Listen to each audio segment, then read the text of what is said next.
Olá pessoal, eu sou Isabela Ramos de Oliveira e hoje eu vou apresentar para vocês o projeto de pesquisa com o tema Arquitetura e Urbanismo em Colaborações Acadêmicas Transnacionais com enfoque no trânsito de ideias sobre urbanismo e paisagem no debate contemporâneo, orientado pelo professor Leandro de Souza Cruz. Bom, a partir dos anos 2000, a gente vai ver um boom de commodities na América Latina, e que, segundo vários autores, e até o próprio professor Leandro na tese de doutorado dele, que isso fomentou o início de projetos de colaboração entre universidades globais e outras instituições, como ONGs, coletivos e associações comunitárias, agências de governo, investidores privados e universidades de diferentes portes.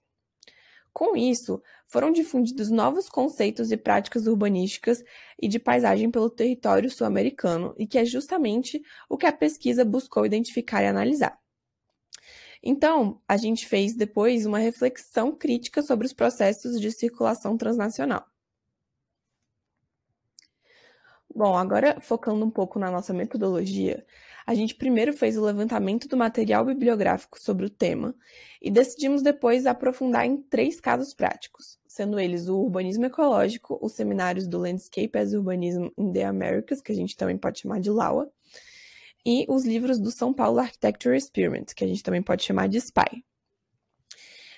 Então, a gente iniciou fazendo um verbete para a cronologia do pensamento urbanístico e a gente apresentou ele em um evento da rede de pesquisa.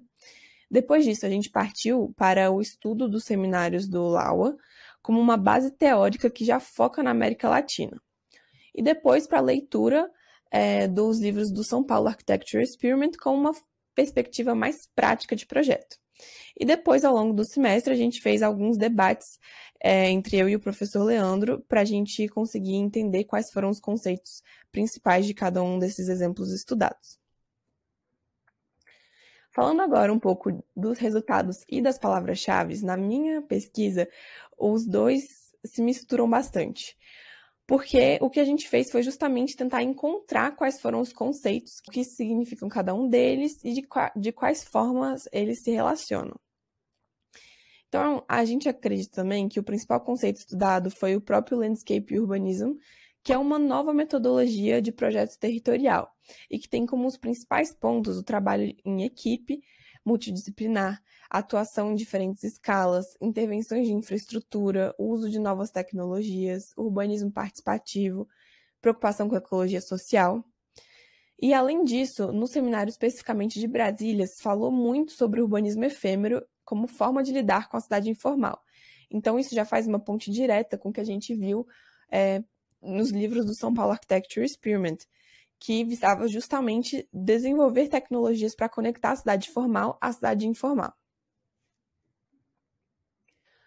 Por fim, a gente pode concluir que os dois projetos foram uma boa coletânea de conceitos. Se tratando ainda mais especificamente dos eventos do LAUA, a gente viu também que não há exatamente uma descrição do que seria a paisagem como urbanismo. Então, essa análise de pontos que fazem parte dele surgiu da gente analisar os pontos em comum em cada seminário para então chegar a um consenso do que seria o Landscape as Urbanism. Além disso, a gente também tem que tomar cuidado um pouco com essa nova metodologia, porque em alguns momentos as escalas apresentadas nos projetos extrapolam um pouco e se tornam muito grandes, e aí remete um pouco às ideias totais do urbanismo modernista.